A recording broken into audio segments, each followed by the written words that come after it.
Padişah sarması.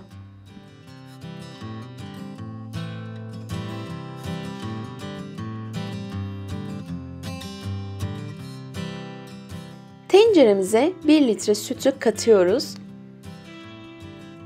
Üzerine 1 su bardağı şeker, 1 su bardağı un,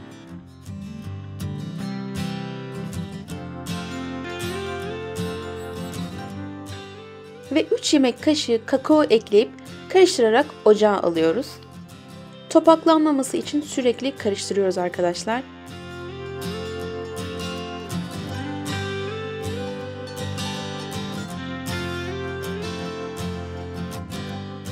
Bu şekilde göz göz olana dek sürekli karıştırarak pişiriyoruz ve daha sonra ocaktan alıyoruz.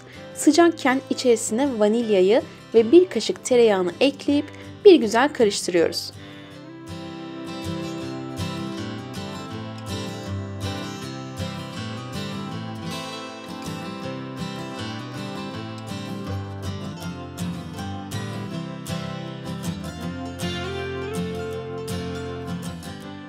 Pudingimiz hazır olduktan sonra hemen fırın tepsisine Hindistan cevizinden serpiştirerek tepsinin her yerini kaplıyoruz.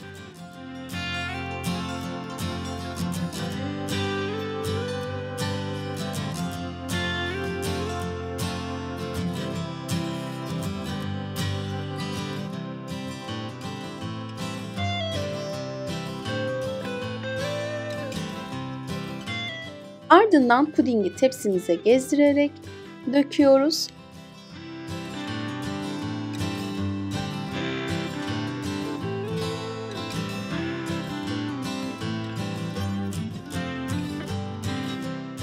Hemen soğutmadan kaşıkla dağıtma işlemini yapalım. Eğer soğursa hemen donuyor ve bu sefer dağıtma işlemi zor oluyor. Bu şekilde eşit bir şekilde dağıtalım.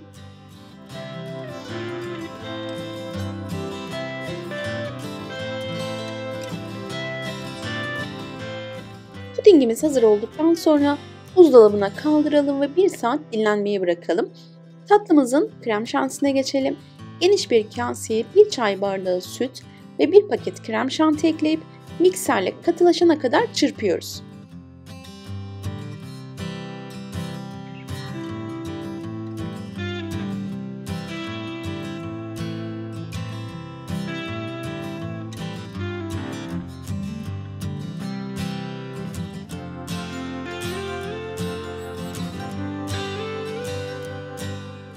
Evet, istediğimiz kıvama geldi. Artık bunu kullanabiliriz.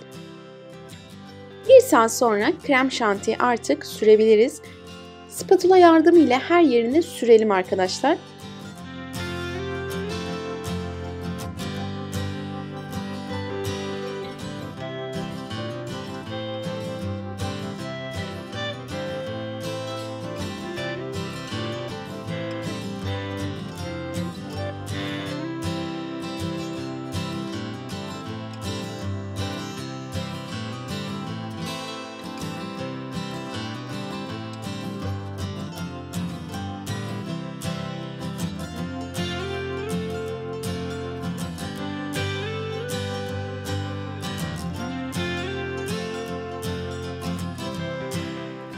İlk önce bu şekilde uzun uzun keselim ve mutlaka spatula yardımı ile alttan kaldırarak saralım.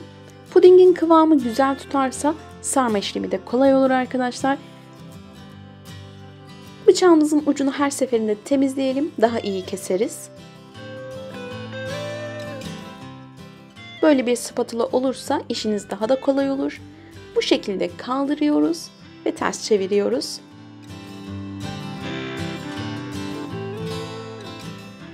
Bu şekilde kesiyoruz ve tabağımıza alabiliriz artık.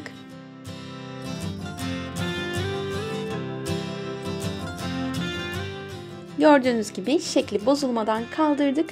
Artık rulo pastamız hazırdır arkadaşlar.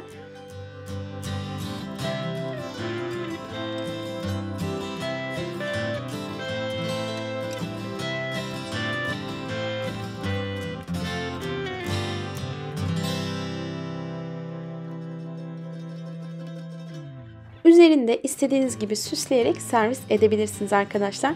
Şimdiden yapan herkese afiyet olsun.